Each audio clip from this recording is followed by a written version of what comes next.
Hey, it's Margie with the Asking Spot, and this week we're working on this table that wasn't always blue. It's gone through a lot. It was a curb find by my sister. My brother-in-law painted it brown and black and added some texture paint on much of it, and then it became my dad's, and then it was a hand-me-down to yours truly, and well, I painted it all blue after sanding the texture down a little bit, but slapping on some blue paint just because, you know.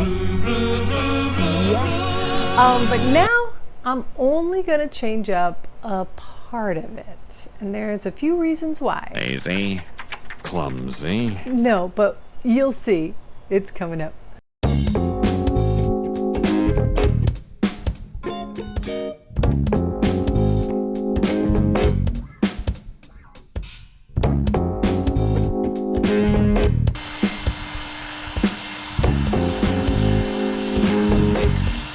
Sorry about the camera angle. I really didn't think I'd spend that much time in the corner of this piece, but I was having issues like I've never had before when using a heat gun. Usually, it's just go along, it's patience, sure, but it comes off relatively fast. And I tried different temperatures and strengths, and then I started noticing that it was sticking to my scraper a lot, which is also something that's never really happened. This was my first indication that something might be seriously wrong. All right, there is a first for everything, I guess, and this is one of them. I've never had paint get gooey when applying a heat gun, so I'm going to do a little research into that, but in the meantime, I'm going to go ahead and,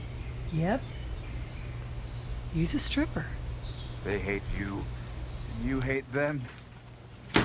3 hours. 3 hours.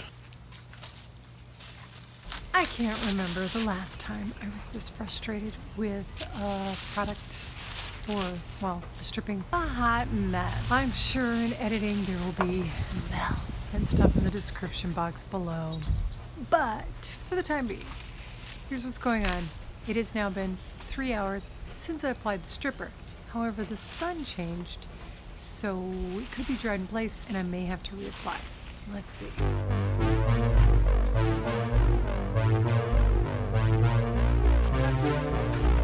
All right.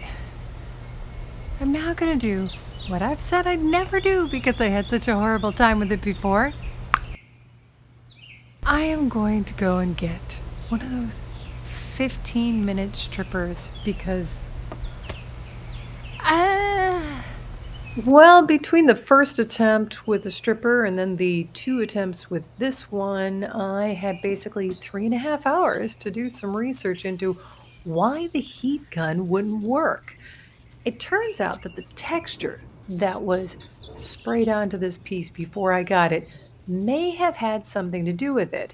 It looks like there might have been a metal in it. Now, thankfully, not lead, but still, it was a metal that was making things get gooey rather than coming off. And in the end, yes, using a stripper was the slightly safer route to go.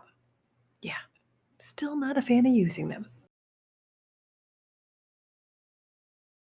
Gross.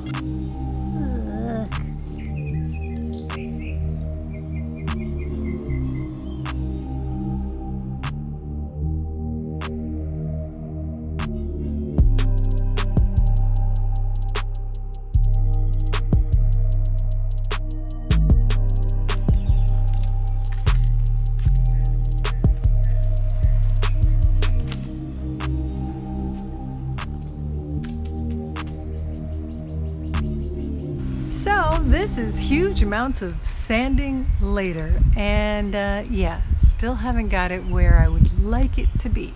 So I have 2 options. I could try and bleach it, and I've done that before with other pieces, and I like the results. However, I kind of try to avoid chemicals, and this veneer has already taken enough beating with all the sanding I've done. So I think I'm going to go in the opposite direction and go with a stain that will embrace the residual dark marks that are still on this table. Hopefully.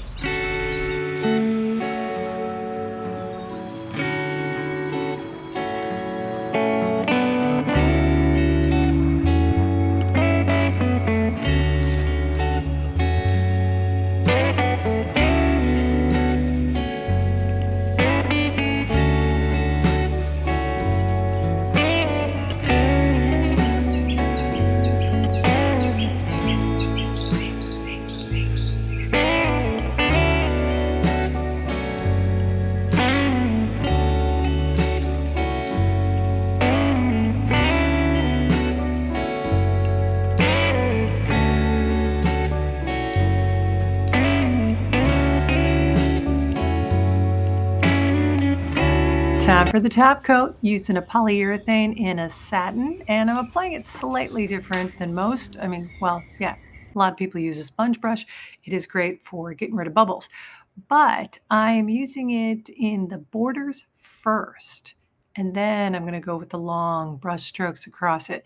It just seems like to me that when I get those borders taken care of, that I have better coverage and I worry less about getting that kind of coverage. And then I always make sure at the very end, I follow up and check all along the edges to make sure that I've wiped up any possible drips that may have happened. Well, here we are, 3 coats of polyurethane later, and it looks great. So why is it still out on the patio and not inside? Well, I'm letting it cure. It's because this is such a used table. I mean, I'll admit it, we eat probably all of our meals on it. I work on my computer on it because it's one of those coffee tables that lifts up and everything, so it's very handy. Yeah, I need the most durable top coat I can get on top of this.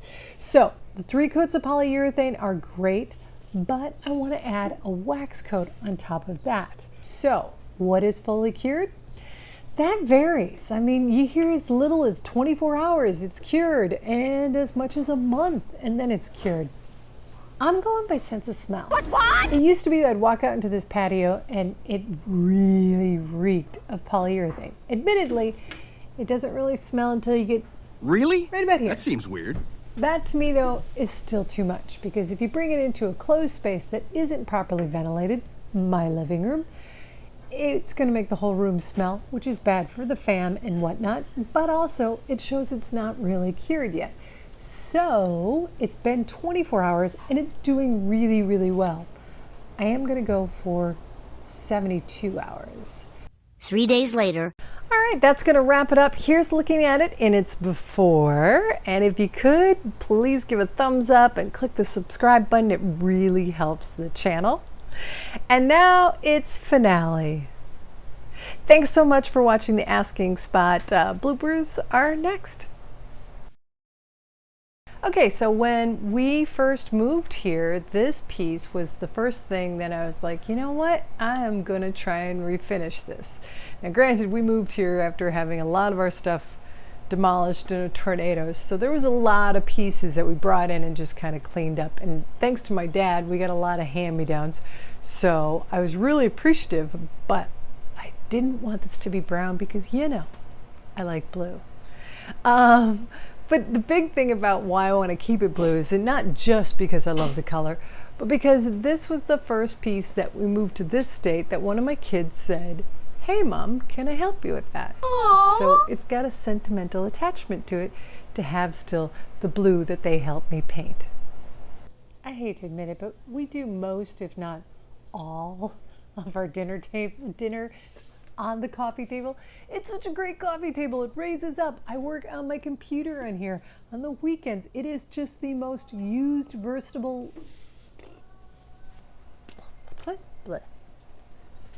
No, I'm not gonna.